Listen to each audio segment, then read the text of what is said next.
BTS সদস্য Jungkook সম্প্রতি delivery পাওয়া একটি বাইক প্রকাশ করার পর মোটরসাইকেলের প্রতি তার ভালোবাসার জন্য আবারও সবার দৃষ্টি আকর্ষণ করেছেন। বুধবার জাংকুক সোশ্যাল মিডিয়ায় একটি উজ্জ্বল লাল মোটরসাইকেলের ছবি পোস্ট করেন এবং সাথে ছোট ক্যাপশনে লেখেন, এটা এসে গেছে।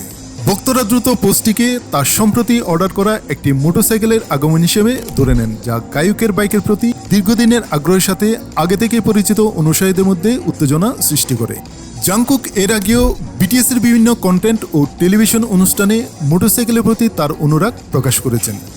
গত মাসে তিনি বিটিএসের পঞ্চম পূর্ণাঙ্গ অ্যালবাম আরেরাঙের হুলিগান গানের সাথে একটি ভাইরাল বাইক থিমযুক্ত চ্যালেঞ্জ ভিডিওর মাধ্যমে আলোড়ন সৃষ্টি করেন।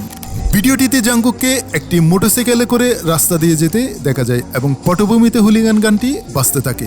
এই সিনেমেটিক গতির দৃশ্য ও স্টাইলিশ পরিবেশের জন্য ক্লিপটি অনলাইনে ব্যাপক দর্শকপ্রিয়তা লাভ করে এবং বহু ভক্ত এর কুল ও মুক্তমনা ভাব দ্বারা প্রশংসা করেন।